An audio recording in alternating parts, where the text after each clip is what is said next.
नमस्कार, स्वागत है आपका हमारे इस विशेष कार्यक्रम राजबाड़ा से रेसिडेंसी में। हमारे साथ मौजूद है इस कॉलम के लेखक अरविंद तिवारी जी। अरविंद जी, स्वागत है आपका। जी नमस्कार। अरविंद जी, तमाम सारी बड़ी खबरें इस बार कॉलम में आपके मौजूद हैं, लेकिन चूंकि मध्य प्रदेश के राज्यपाल के दिवंगत होने के बाद से राज्यपाल पद पर मध्य प्रदेश के कई नेताओं की नज़र दूसरे राज्यों में राज्यपाल बनने को लेकर भी लगी हुई है और उनमें जी प्रमुखता से प्रभात झा का नाम लिया जा रहा है। क्या कहते हैं? देखिए, निकट भविष्य में देश के कई राज्यों में राज्यपालों की नियुक्ति होना है जी। और स्वाभाविक है कि भाजपा के जो वरिष्ठ नेता हैं वो इस पद की दौड़ में शामिल है। मध्य प्रदेश में जो है भारतीय जनता पार्टी के देश की राजनीति में सत्ता में आने के बाद कप्तान सिंह सोलंकी को मौका मिला राज्यपाल बनने का। कैलाश जोशी को पार्टी ने कहा था कि हम आपको राज्यपाल बनाएंगे, लेकिन उन्हें राज्यपाल नहीं बनाया गया जब उनका भोपाल से लोकसभा के लिए टिकट काटा गया था और उनके स्थान पर आलोक संजर को उम्मीदवार बना। अब जब कुछ राज्यों में राज्यपाल नियुक्त होना है तो प्रभात झा, जो कि राज्यसभा सदस्य के रूप में अपने 2 टेन्योर पूरे करने के बाद पार्टी के राष्ट्रीय अध्यक्ष की भूमिका में है, तो प्रभात झा, मेघराज जैन ऐसे नेता जो हैं वो राज्यपाल पद की दौड़ में स्वाभाविक है। और फिर चूंकि प्रभात झा को पहले भी जब वो पार्टी के प्रदेश अध्यक्ष बने थे तब संघ के दिग्गज सुरेश सोनी का बड़ा समर्थन था, इसलिए इस बार भी माना जा रहा है कि यदि सुरेश सोनी समर्थन करेंगे और सुरेश सोनी जो है उनके प्रिय पात्र हैं प्रभात झा, तो सुरेश सोनी अगर मदद कर देते हैं तो ऐसी स्थिति में प्रभात झा किसी राज्य के राज्यपाल बन सकते हैं। उनके समर्थकों को भी बड़ी उम्मीद है और खुद प्रभात झा जो है, क्योंकि अब बीजेपी में जो ट्रेंड चल रहा है मुख्य धारा की राजनीति में, तो 50 से 55 वर्ष की उम्र के नेता जो है वो मुख्य धारा की राजनीति कर रहे हैं। अब ये जो 60 पार कर चुके हैं, 65 के आसपास चल रहे हैं प्रभात झा जैसे नेता, इनके लिए राष्ट्रीय स्तर का कोई कॉरपोरेशन या राष्ट्रीय स्तर का कोई आयोग या किसी राज्य में राज्यपाल का पद, यही संभावनाएं बचती, तो प्रभात झा का नाम बड़ी तेजी से राज्यपाल पद के लिए। कमलनाथ जी के राम प्रेम को लेकर क्या कहते हैं? देखिए, कमलनाथ कोई भी कदम बहुत सोच समझ के उठाते हैं, बहुत मैच्योर्ड पॉलिटिशियन हैं और उनके हर कदम के पीछे कहीं ना कहीं कोई मैनेजमेंट जुड़ा रहता है। अब जब कमलनाथ ने ये घोषणा की कि वो 4 अगस्त को अपने निवास पर हनुमान चालीसा का पाठ करेंगे, प्रदेश कांग्रेस कार्यालय में भी जश्न मनाया जाएगा, राम मंदिर के भूमि पूजन के उपलक्ष्य में और प्रदेश भर में कांग्रेस कार्यकर्ता जगह जगह हवन करेंगे, हनुमान चालीसा का पाठ करेंगे, सुंदरकांड का पाठ करेंगे, तो भाजपा के एक बड़े वर्ग ने कहा कि ये कमलनाथ चलती गाड़ी में सवार होने की कोशिश कर रहे हैं। मतलब उनका कहना था कि देश में राम लहर चल पड़ी है और कमलनाथ उसमें सवार होना चाहते हैं। लेकिन कमलनाथ एक बहुत मेच्योर्ड पॉलिटिशियन है और उन्होंने बहुत सोच समझ कर ये कदम उठाया। और चूंकि आने वाले समय में मध्य प्रदेश के 27 विधानसभा क्षेत्रों में उपचुनाव होना है और कांग्रेस यदि इस मुद्दे पे चुप बैठती, अंततः हमने देखा कि राहुल गांधी और प्रियंका गांधी को भी राम मंदिर के मुद्दे पे बोलना पड़ा, तो कमलनाथ का स्टेप कहीं गलत नहीं है। कांग्रेस इस मुद्दे पे चुप बैठती तो कांग्रेस के उम्मीदवारों को लोग कटघरे में खड़ा करते कि राम जन्मभूमि के मुद्दे पे आप चुप क्यों रहे, आपके नेता चुप क्यों रहे। आज कम से कम कमलनाथ ने ये स्थिति तो निर्मित कर दी है कि भाई मध्य प्रदेश में राम मंदिर के मुद्दे पे कमलनाथ के निर्देश पे खुद उन्होंने, कमलनाथ ने अमल किया और उसके बाद निचले स्तर तक अमली जामा पहनाएगा उसको। तो कमलनाथ मतलब कोई भी काम खाली चलती गाड़ी में सवार होने के लिए करेंगे ऐसा नहीं लगता, उन्होंने स्टेप बहुत सोच समझ के उठाया। रवि जोशी निमाड़ का एक बहुत चर्चित चेहरा है, विधायक कांग्रेस से। अगर हम पुराने इतिहास की बात करें तो सुभाष यादव से लेकर अरुण यादव तक उन्होंने बिल्कुल सामना किया खड़े होकर, और उसका खामियाजे भी उन्हें भुगतना पड़ा कि सुभाष यादव के रहते उन्हें कभी लोग वहां से टिकट नहीं मिल पाया। और ऐसा माना जा रहा था, आपने सबसे पहले खबर ब्रेक की थी कि निमाड़ से कुछ विधायक भाजपा में जा सकते हैं, परिणति हुई, 2 से 3 विधायक भाजपा में गए, वहां से मानदाता से रहे हो चाहे नेपा नगर से रहे हो, ऐसे 2-3 विधायक गए भी। रवि जोशी के बारे में भी ऐसा माना जा रहा था कि वे भाजपा में शामिल होने जा रहे हैं, उसके बाद की स्थिति क्या बनी? देखिए, रवि जोशी तो स्पष्टतः, मेरी उनसे 2 दिन पहले भी बात हुई, कल भी बात हुई, उन्होंने स्पष्टतः इनकार किया कि वो भाजपा में नहीं जा रहे। समस्या यहाँ दूसरी है। रवि जोशी 1993 से विधानसभा की टिकट के लिए संघर्ष कर रहे थे और उनको 1913 में पहली बार टिकट मिला। उनके साथ एक बड़ा वर्ग जुड़ा हुआ है जिसने सालों, जिसे कहते हैं ना राजनीतिक तपस्या, अपने नेता को विधायक बनाने के लिए जो राजनीतिक तपस्या होती है वो उनके साथ जुड़े लोगों ने की। अब वो सारे लोग जो रवि जोशी के साथ जुड़े हुए हैं उनका ये कहना है, ये आकलन कार्यकर्ता का आकलन है जो मैदान में उनके साथ है, कि आप हम भाजपा जाएंगे। और उसके पीछे उनका तर्क है कि खरगोन जैसा क्षेत्र में आने वाले समय में रवि जोशी बहुत लोकप्रिय नेता हैं और उनका लोगों से 1-to-1 रिलेशन है, लेकिन उनके समर्थकों का ऐसा आकलन है कि रवि जोशी जो है वो उनके लिए भी आने वाले समय में यदि वो कांग्रेस में रहते और कांग्रेस के टिकट पे ही चुनाव लड़ते तो स्थितियां बड़ी कठिन रहेगी। समर्थक बार बार आग्रह कर रहे हैं लेकिन रवि जोशी ने इनकार कर दिया। अब आप देखिए कि दूसरी स्थिति यह बन रही है कि समर्थक भाजपा में जाना शुरू हो गए, उनके जो कट्टर समर्थक है वो भाजपा में जाना, और किस उम्मीद के साथ कि अभी नहीं जा रहे हैं विधायक जी, लेकिन हम अगर भाजपा में रहेंगे तो चूंकि हम उनके सुख दुख के साथी हैं, सालों हमने साथ में संघर्ष किया है, तो हो सकता है कि हमारे भाजपा में जाने के बाद विधायक जी हमारी बात को समझे। तो एक बड़ा मतलब एक नेता के लिए बड़ी पशुपेश की स्थिति रहती है कि एक तरफ पार्टी है, दूसरी तरफ समर्थक है, और वो समर्थक जिन्होंने सालों मतलब रवि जोशी को नेता बनाने में जिन्होंने सालों संघर्ष किया, वो समर्थक एक हो, तो बड़ी आंतरिक द्वंद्व की स्थिति हो जाती है। जेल डीजी संजय चौधरी और उनका साकेत का बंगला बहुत चर्चा में है। देखिए, मध्य प्रदेश में जो प्रभावशाली आईएएस और आईपीएस अफसर रहते हैं वो हमेशा चर्चा में रहते हैं, और इनसे जो जुड़े लोग हैं, जब ये आईएएस और आईपीएस अफसर महत्वपूर्ण पदों पर पहुंचते तो इनसे जुड़े लोग, इनके परिजन, इनके रिश्तेदार, वो जो है जिसको मालवा की भाषा में हम कहते हैं ना, जादू दिखाने लगते हैं। तो जेल संजय चौधरी इंदौर की हैं, मध्य प्रदेश के जेल डीजी हैं, अगले साल जनवरी में वो सेवानिवृत्त होने वाले हैं। मध्य प्रदेश के डीजी पद के लिए भी बहुत प्रबल दावेदार थे वो, इसके पहले खेल संचालक भी वो रहे, और तमाम महत्वपूर्ण ओहदों पे संजय चौधरी रहे हैं। अब इन दिनों जो है उनके बेटे का जो साकेत का बंगला है वो बड़ा चर्चाओं में, वहां बहुत भीड़ लगती है, मतलब जिसको कहें कि मतलब भीड़ से आशय कतार लगना नहीं है, भीड़ से आशय में तो वहां लोगों की आवाजाही बढ़ी हुई है। इससे भोपाल की भी निगाहें मामला गृह मंत्री तक पहुंचा। तो दरअसल उनके बेटे जो यहाँ रहते हैं, आपने देखा होगा कि पिछले दिनों इंदौर में पुलिस और प्रशासन ने माफियाओं के खिलाफ एक जबरदस्त अभियान छेड़ा था, और उसके बाद जो कई माफिया फरार थे वो पिछले 2-3 महीनों में पकड़े गए। तो मतलब कहानी ये है कि संजय चौधरी जेल के डीजी, इंदौर के निवासी, उनके बेटे साकेत में रहते हैं, उनके यहाँ लोगों की भीड़, और उसके बाद जेल में जो भूमाफिया हैं या जेल में जो जिसको कहा जाए ना एलीट क्लास के कैदी हैं, उनको सुविधाएं मिलना, उनको सुविधाओं में अगर कोई कमी आ रही तो उसमें जेल के अफसरों पे कार्रवाई होना, अगर उनसे उनके पास कोई सामग्री मिल रही है जेल में बंद प्रभावशाली कैदियों के पास, उनसे अगर पूछताछ हो रही है तो जो लोग पूछताछ कर रहे हैं उनसे उन तक ये संदेश पहुंचना कि ऐसा दुस्साहस तुम कैसे कर रहे हो, उन्हें उनकी पदस्थापना से हटा देना, ये सब कहीं ना कहीं मतलब एक संकेत दे रहा है कि जो जो भीड़ संजय चौधरी के बेटे के साकेत स्थित निवास पे लग रही है, वो भीड़ उन लोगों की है जो जेल में बंद अपने से जुड़े लोगों को कहीं ना कहीं फायदा पहुंचाना चाहते ऐसा माना जा रहा है कि इकबाल सिंह बैस नाराज है पी नरहरी के लिए, क्या कारण है उसका? देखिए, प्रशासन में राजी और नाराजी हमेशा एक बड़ा मुद्दा रहता है, और पी नरहरी एक बहुत अच्छे अधिकारी है, काबिल अधिकारी, लेकिन इस दौर में लगातार उन्हें पहले मुख्यमंत्री की नाराजगी का शिकार हुए, उन्हें जो है आयुक्त नगरीय प्रशासन के पद से हटना पड़ा। जिस विभाग में मार्केटिंग फेडरेशन का उनको एमडी बनाया वहां कोई विशेष कामकाज है नहीं, अभी उन्हें आयुक्त तकनीकी शिक्षा का एक अस्थायी प्रभार सौंपा गया है। कहा यह जा रहा है कि इकबाल सिंह बैस जो मुख्य सचिव है तो बहुत पावरफुल चीफ सेक्रेटरी है, मतलब इकबाल सिंह बैस उन चीफ सेक्रेटरीज में से हैं जो कई बार मौका आने पे चीफ मिनिस्टर को भी ओवररूल, अपने तर्क, अपने पास जो उनकी जानकारी रहती है उसके आधार पर चीफ मिनिस्टर को भी वो जो है ओवररूल करते हैं। इकबाल सिंह बैस तक कुछ ऐसी जानकारियां पहुंची है कि नगरीय प्रशासन विभाग में आयुक्त रहते हुए पी नरहरी ने जो है वो कई एनजीओ को बहुत फायदा, इसी कारण जो है वो इन दिनों बड़े संकट में है। जानकारी में भी आया कि उनके खिलाफ कोई जांच भी प्रस्तावित मुख्य सचिव ने की है, और इन सब के कारण इन दिनों पी नरहरी की परेशानी थोड़ी बढ़ी हुई। आईएएस अधिकारी अभिषेक सिंह और अशोक वर्णवाल भी चर्चा में। देखिए, अशोक वर्णवाल तो इसलिए चर्चा में है कि अशोक वर्णवाल जब शिवराज सिंह चौहान पिछली बार मुख्यमंत्री थे तब उनके भी प्रमुख सचिव थे। उसके बाद जब कमलनाथ मुख्यमंत्री बने तो अशोक वर्णवाल उनके प्रमुख सचिव के रूप में भी उन्होंने कंटिन्यू किया।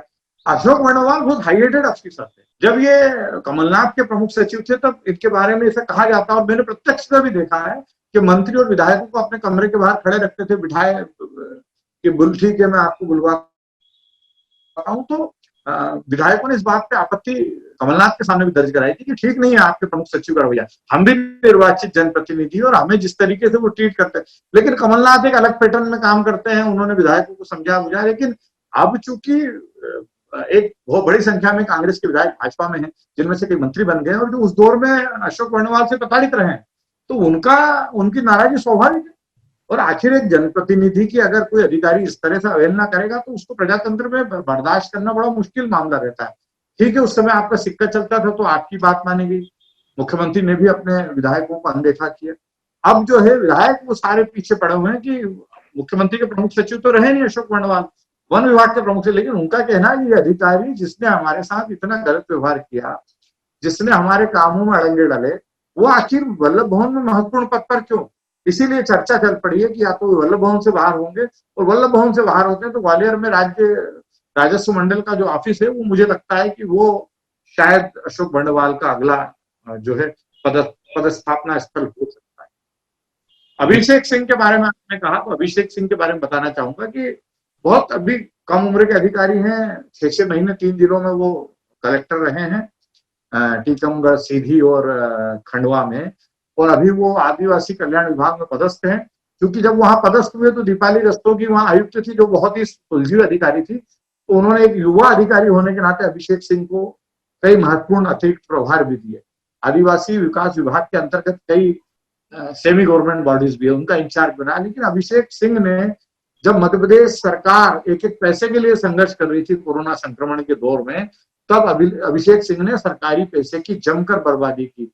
उन्होंने जिन मदों के लिए पैसा आरक्षित था उसे बिना किसी अनुमोदन के दूसरे मदों में ट्रांसफर किया, और जबकि जिन कामों में खर्च करने की आवश्यकता नहीं थी उन्होंने कई जगह इनोवेशन के काम करवा डाले। तो करीब 5 करोड़ रुपए से ज्यादा का जो है कहा जा रहा है कि शासकीय धन का दुरुपयोग हुआ है। अभी पल्लवी जैन गोविल आदिवासी कल्याण विभाग के प्रमुख सचिव है, उन्होंने इस मामले में जांच के आदेश भी दिए हैं।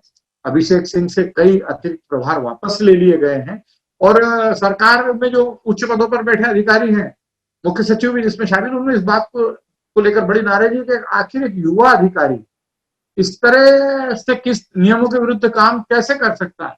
मजेदार बात यह है कि अभिषेक सिंह जहां भी पदस्थ रहते हैं उनके गृह जिले का एक कारिंदा हमेशा उनके साथ रहता है, और अभी भी वो व्यक्ति भोपाल में साथ है। और अभिषेक सिंह नियमों के विरुद्ध जो काम कर रहे हैं उसका सबसे ज्यादा फायदा उनके गृह नगर के बाशिंदे को ही मिल रहा है। तो अब आप अंदाज लगा लीजिए कि किस तरह से नेक्सस जो है वो काम करता है। इंदौर उज्जैन में आईजी की पदस्थापना की बात आई तो जयदीप प्रसाद जी का नाम काफी तेजी से चला था, लेकिन वो कुछ सही जगह नहीं पकड़ पाया वो प्रस्ताव, और उसके बाद जयदीप प्रसाद दिल्ली चले गए। देखिए, जयदीप प्रसाद निसंदेह इंदौर या उज्जैन के आईजी पद के लिए बहुत सशक्त दावेदार थे, और जयदीप प्रसाद को भारतीय जनता पार्टी के कुछ नेता भी बहुत पसंद करते हैं, और एक मतलब उनका एक रेपो बना हुआ है उनने, तो वो हमेशा उनकी मदद होती है उससे। इस बार भी जब भारतीय जनता पार्टी की सरकार मध्य प्रदेश में बनी तो ये माना गया कि जयदीप प्रसाद को किसी महत्वपूर्ण रेंज के आईजी का पद मिलेगा, उसमें प्रायोरिटी पे, क्योंकि भोपाल और जबलपुर के आईजी तो वो रह चुके हैं, इसलिए माना गया था कि जयदीप प्रसाद को इंदौर का उज्जैन का आईजी बनाया जाएगा। जब इंदौर और उज्जैन में विवेक शर्मा और राकेश गुप्ता के कारण संभावना नहीं बनी तो ये कहा गया कि शायद उन्हें होशंगाबाद का आईजी बना दिया, लेकिन वहां भी जब बात नहीं बनी तो जब क्या रहता है कि एक आदमी जो 2-2 रेंज में आईजी रह ले, 3-3, 4-4 जिले में एसपी रह ले, उसे जब मध्य प्रदेश में मुफीद पदस्थापना नहीं मिल रही थी तो सेंट्रल के कई अच्छे ऑप्शंस अधिकारी के पास रहते हैं। मतलब आईजी रेंज के अधिकारियों के पास सेंट्रल गवर्नमेंट में पोस्टिंग के भी कई अच्छे ऑप्शन रहते हैं। तो ब्यूरो ऑफ सिविल एविएशन जो एक बहुत ही इंपॉर्टेंट वर्किंग प्लेस है किसी आईपीएस अधिकारी के लिए, वहां पे जयदीप प्रसाद ज्वाइंट डायरेक्टर के रूप में जा रहे हैं, उनकी सेवाएं केंद्र सरकार को सौंप दी जाएगी, और इस पदस्थापना के लिए जो है जयदीप प्रसाद का चयन मध्य प्रदेश के लिए भी बड़े सम्मान की बात है। मतलब इस पदस्थापना के लिए किसी भी अधिकारी का चयन होना उस स्टेट के लिए भी, उस अधिकारी के लिए तो गौरव की बात रहती है, उस स्टेट के लिए इतना आसान भी नहीं था। मतलब आप किसी पैरामिलिट्री फोर्स में अगर जाना चाहें तो सीआईएसएफ है, सीआरपीएफ है, उसमें आपको मौका मिल जाता है, लेकिन ब्यूरो ऑफ सिविल एविएशन में जो है पदस्थापना एक महत्वपूर्ण पदस्थापना मानी जाती है, प्रतिष्ठा की पदस्थापना मानी जाती है, और इसके लिए चयन इतना आसान नहीं होता है। सेंट्रल गवर्नमेंट की एक जो हाई पावर कमेटी है जिसमें कैबिनेट सेक्रेटरी भी, जिसको प्रेसाइड कैबिनेट सेक्रेटरी करते हैं, वो कमेटी इन उच्च पदों के लिए अधिकारियों का चयन करती है, और इसके लिए उसके पूरे करियर का जो एक रिकॉर्ड है वो देखा जाता है, उसी के बाद जयप्रकाश प्रसाद को वहां मौका मिला। और अब अगर एक बार आदमी सेंटर में चला जाएगा तो कम से कम 5 साल और अधिकतम 7 साल, तो अब जयप्रकाश प्रसाद जब मध्य प्रदेश को लौटेंगे तो अपर पुलिस महानिदेशक की भूमिका में ही लौटेंगे। काफी अच्छा असेसमेंट है अरविंद जी आपका। अब कांग्रेस की दो नेत्रियां हमेशा चर्चा में रही है। जब मध्य प्रदेश में कांग्रेस की सरकार थी तो शोभा ओझा एक छत्र राज करती थी, यानी कि कई सारे महत्वपूर्ण निर्णयों में उनकी भूमिका। और उसके पहले जब कांग्रेस संघर्ष करती थी तो अर्चना जायसवाल भी पूर्व महिला प्रदेश कांग्रेस अध्यक्ष होने के नाते महत्वपूर्ण भूमिका में रहती थी। देखिए, वही मैं आपसे अपने कॉलम में मैंने उल्लेख किया है कि कांग्रेस का जो ग्राउंड लेवल का वर्कर है, जो या जो सक्रिय नेता है, उनमें इस बात को लेकर बड़ा असंतोष है कि जब पार्टी की सरकार बनी, 15 महीने की सरकार में हमारी उपेक्षा हुई। वो 15 महीने की सरकार के दौर में जिन लोगों ने मलाई खाई, जिन लोगों ने सरकारी विभागों में दखलंदाजी कर खूब अपने खुद के और खुद से जुड़े लोगों के हित साधे, वो लोग अब गायब हो गए। शोभा ओझा भी उन्हीं में से एक है। कांग्रेस की मीडिया सेल की चेयरपर्सन थी और कई विभागों में उनकी तूती बोलती थी। मध्य प्रदेश का जनसंपर्क विभाग तो उस दौर में शोभा ओझा ने ही चलाया। और अर्चना जायसवाल जैसे लोग जो कांग्रेस के सत्ता में आने के पहले भी मैदान में संघर्ष करते थे, उन्हें कांग्रेस के सरकार में रहते हुए भी कभी महत्वपूर्ण भूमिका के लिए उपयुक्त नहीं समझा गया। अब जब वापस भारतीय जनता पार्टी की सरकार है और कांग्रेस सत्ता से बाहर है, तो जिन लोगों ने सत्ता का सुख लिया था वो संघर्ष के दौर पर सड़क पे आने से परहेज कर रहे हैं। शोभा ओझा कहाँ है? गायब है, पार्टी के लोगों में चर्चा का विषय। और अर्चना जायसवाल जो है वो कमलनाथ की अगुवाई में फील्ड में लगी हुई है। पार्टी ने उनको मोर्चा संगठनों में समन्वयक की भूमिका भी निभा। अभी वो मध्य प्रदेश के उन विधानसभा क्षेत्रों में जहाँ उपचुनाव है, वो गंगा जल यात्रा लेके वहां निकली। कांग्रेस ने एक अभियान छेड़ा है कि जहां पे कांग्रेस के विधायक भारतीय जनता पार्टी में शामिल हो गए, उन क्षेत्रों का वो गंगा जल के माध्यम से शुद्धिकरण करेगी। और इस काम की कमान जो है वो अर्चना जायसवाल को सौंपी। अरविंद जी, भाजपा के नए प्रदेश अध्यक्ष की नियुक्ति हुए टाइम हो चुका है, तो नई कार्यकारिणी गठित कब हो सकती है? किसकी महत्वपूर्ण भूमिका रहेगी, क्या लगता है? देखिए, जहां तक मेरी जानकारी है, विनय सहस्त्रबुद्धे के माध्यम से जो सूची जेपी नड्डा और बीएल संतोष के पास पहुंची थी, उस सूची का वे अनुमोदन कर चुके हैं। और वो सूची जो है अनुमोदन करके विनय सहस्त्रबुद्धे के माध्यम से वापस प्रदेश भेज दी गई है कि जल्दी ही पदाधिकारियों की घोषणा हो जाए। और मेरी जानकारी के मुताबिक जैसी की पहली संभावना थी, पदाधिकारियों की नियुक्ति के मामले में पार्टी के केंद्रीय नेतृत्व ने वीडी शर्मा और सुहास भगत की राय को तवज्जो दी। आप ये मानिए कि मध्य प्रदेश भाजपा में भी आपको जो पदाधिकारी दिखेंगे वो 45 से 50 साल की उम्र वाले पदाधिकारी ही ज्यादा दिखना है। पार्टी के जो सीनियर लीडर्स हैं उनको भी संतुलन स्थापित करने के लिए मौका दिया जाएगा, लेकिन उनकी संख्या बड़ी कम रहना है। मतलब जो पार्टी का, अभी आपने जिलाध्यक्षों की जब सूची घोषित हुई थी तो आपने खुद देखा होगा कि बड़ी संख्या में ऐसे लोगों को जिलाध्यक्ष बनाया गया और जो 40 साल की उम्र को अभी जिन्होंने छुआ है, तो कई एक दो जिलाध्यक्ष तो ऐसे हैं जो 40 साल से कम उम्र के भी है। तो पार्टी एक नए ट्रेंड पे चल पड़ी है और उसकी जो झलक है वो आपको भाजपा की प्रदेश कार्यकारिणी में भी देखने को मिलेगी। जिले से भी मिल चुकी है गौरव रणधीरे की, जिस तरह से इंदौर में नियुक्ति हुई है। जी बिल्कुल। अब बात मीडिया की करते हैं। मीडिया की भी अंदरूनी खबरें काफी, अरविंद जी आपके पास। भास्कर, प्रजातंत्र, नई दुनिया, क्या कहते हैं? देखिए, दैनिक भास्कर में आने वाले एक आध महीने में बड़े उलटफेर होने वाले हैं। जिस तरीके से लक्ष्मी पंत को जयपुर से भोपाल लाया जा रहा है, मुकेश माथुर इंदौर से जयपुर जा रहे हैं, तो स्वाभाविक लक्ष्मी पंत जब भोपाल आएंगे तो वो किसी महत्वपूर्ण भूमिका में रहेंगे। अवनीश जैन को लंबा समय हो गया भोपाल के संपादक और मध्य प्रदेश के स्टेट हेड के रूप में, तो यह भी चर्चा है कि भास्कर का जो national news edition Arun Chauhan देख रहे हैं, उन्हें जो है वो मध्य प्रदेश का स्टेट एडिटर बनाया जा सकता है और अवनीश जैन को दूसरी भूमिका में लाए। और भी संपादक स्तर के और क्लस्टर स्तर के कई बदलाव भास्कर में बड़े चर्चा में है, जो निकट भविष्य में आकार लेने वाले हैं। नई दुनिया से अच्छी खबर ये मिल रही है कि एक तो नई दुनिया डिजिटल में उन्होंने जो 5 साथियों को सेवा से मुक्ति देने का निर्णय लिया था, उस पर प्रबंधन ने थोड़ा विचार किया है और शशांक वाजपेयी और सुदीप मिश्रा को संस्थान ने वापस रिटेन किया है। शशांक को जो है वो रायपुर भेजा जा रहा है। ये सब बहुत, शशांक और सुदीप जो है वो डिजिटल मीडिया के बहुत सशक्त हस्ताक्षर में बहुत अच्छा काम कर रहे हैं। युवा है लेकिन बहुत अच्छा काम कर रहे हैं। नई दुनिया ने काम बहुत अच्छा किया है और कि अभी कोरोना संक्रमण के दौर में उन्होंने अपनी टीम के लोगों से कुछ आंशिक सहयोग लिया और कुछ राशि प्रबंधन ने भी मिलाई और 50-50 हजार रुपए के कोरोना के जो सुरक्षा कवच है उसमें जो इंश्योरेंस कंपनियों के माध्यम से जो चल रहे हैं उसमें लाए थे। थोड़ा निश्चिंता का भाव तो साथियों के मन में आया, जो साथी फील्ड पे काम कर रहे हैं, लगातार काम कर रहे हैं, डेस्क पे काम कर रहे हैं। नई दुनिया भोपाल में जिस तरह की स्थिति निर्मित हो गई थी, बड़ी संख्या में कोरोना पॉजिटिव साथी पाए जाने के बाद संस्थान को लॉक करना पड़ा था। उसके बाद नई दुनिया समूह के साथी बड़े भयभीत थे, तो कम से कम उन्हें एक सुरक्षा तो प्रदान की है प्रबंधन ने। प्रजातंत्र का मैंने उल्लेख किया कि प्रजातंत्र में 2 साथी जो हैं वो वागीश मिश्रा और मनीष सक्सेना जो हैं वो उन्होंने अपने आप को टीम से अलग करने का निर्णय लिया है। हो सकता है उन्हें कहीं किसी स्थान पर और महत्वपूर्ण जिम्मेदारी मिल रही हो। इसी तरह जो नया अखबार मधुभाषी शुरू होने वाला है उसने अब रिक्रूटमेंट शुरू कर दिए हैं। अभी तो विजयनगर स्थित उनके अस्थायी कार्यालय से उनका दफ्तर चल रहा है, लेकिन आने वाले समय में स्टार चौराहे पे एक बड़ा भव्य ऑफिस जो है मधुभाषी अखबार और जो उनका एक यूट्यूब चैनल अभी आने वाला है, जो प्रबंधन का कहना है कि हम बाद में उसको रीजनल चैनल में कन्वर्ट करेंगे।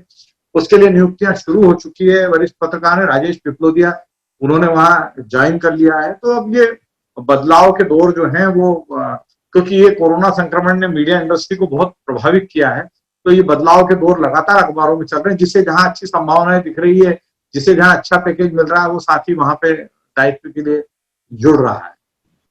यूट्यूब चैनल पे स्टार्ट हो रहा है कॉन्सेप्ट स्पॉटलाइट के नाम से। जी, स्पॉटलाइट एक यूट्यूब चैनल शुरू होने वाला है। सुशील बजाज जो पहले SRMP में भी रहे हैं, सेवाएं दी है, वो एक नए कॉन्सेप्ट के साथ एक यूट्यूब चैनल ला रहे हैं। नया कॉन्सेप्ट ये है कि जिन लोगों को साथ अपने साथ वो जोड़ रहे हैं उन्हें वो भागीदार भी बना रहे हैं उसमें, जो उन्हें वो भागीदार बना रहे हैं, उसका जो प्रॉफिट अर्न करेंगे वो उन साथियों में वितरित भी होगा। मतलब एक बहुत नया कॉन्सेप्ट। श्याम सिंह तोमर ने जो है पत्रिका समूह छोड़ने का निर्णय ले लिया है। ऐसा कहा जाता है कि पत्रिका के स्टेट एडिटर विजय चौधरी के साथ उनका कोई विवाद हुआ था और उस विवाद के बाद उन्होंने पत्रिका समूह को जो है अलविदा कहने का निर्णय लिया। तमाम सारी रोचक खबरें, अंदर की खबरें, क्या राजनीति के अंदर की खबरें, ब्यूरोक्रेसी के अंदर की खबरें, अखबारों के अंदर की खबरें, तमाम सारी खबरों पर गहरी पकड़ रखने वाले वरिष्ठ पत्रकार, इंदौर प्रेस क्लब के अध्यक्ष अरविंद तिवारी जी का यह लोकप्रिय कॉलम हम आपके समक्ष हर हफ्ते पेश करते हैं।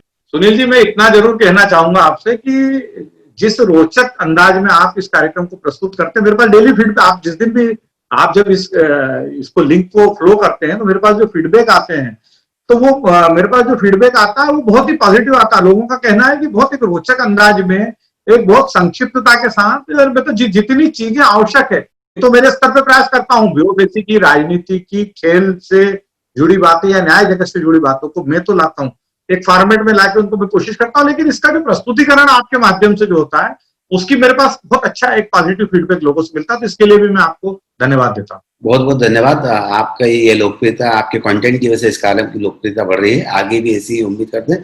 आज के इस कार्यक्रम में बस इतना ही। सुनील जोशी और अरविंद तिवारी को दीजिए इजाजत। नमस्कार।